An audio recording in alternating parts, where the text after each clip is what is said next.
leadership team will be challenged intellectually, emotionally, and physically, taken beyond the limit of what they believe is possible. Hi friends, and welcome to this edition of Lead Scope. My name is Justin, and today I'm going to be talking about leadership and insecurity.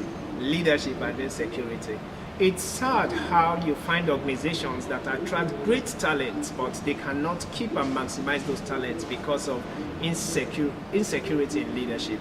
Now, the thing about insecurity is that it doesn't go about announcing itself, but whenever it is present in an organization, it limits the organizational growth because the leader, the person who is supposed to be charting the course for the organization, motivating the team and driving them achieve what they are supposed to achieve, is an insecure leader. And if you are a highly talented person and you find yourself in that organization, it can be very frustrating for you. And I'm going to share some insights that will help you navigate through that kind of path if you find yourself in that kind of organization, because most times the leader can put a lead in your ability, and once a lead is put in your ability, it means that you cannot actualize your full potential because the leader is insecure. The first thing you need to do if you find yourself in that kind of situation where you're working with an insecure leader is to learn how to give the leader the credit. Learn how to give the leader the credit.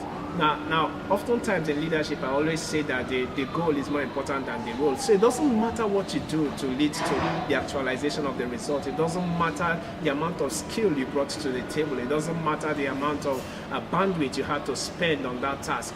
What is important is that the goal is achieved. And if you are a highly talented person, you are a highly skilled person, and you find yourself in a team where the leader in that team is insecure, learn how to give the leader the credit. It provides some level of security. It feeds their ego. Yes, funny enough to say that, but that's the truth. It feeds their ego, and it makes them more comfortable working with you, having you around. Let me speak to the leader for a minute, because it's a two-way traffic. So if you're the leader and you're insecure, and see, there's nothing to be ashamed about it, because from time to time, sometimes you find yourself in those kind of situations.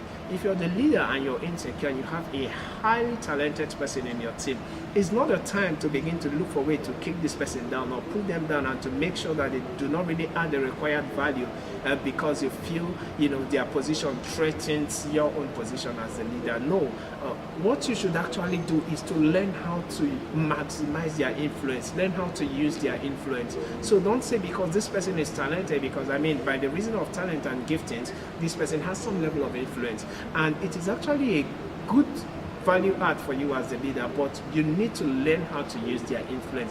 Release them, allow them do the things that they want to do, provided that it is within the organizational vision and the guideline that has been provided for that task and for that responsibility. And use their influence to drive other people that may want to respond more to them to be able to achieve the organizational task. And remember, you also, to the leader, the role is not as important as the goal, because the goal is always more important than the role.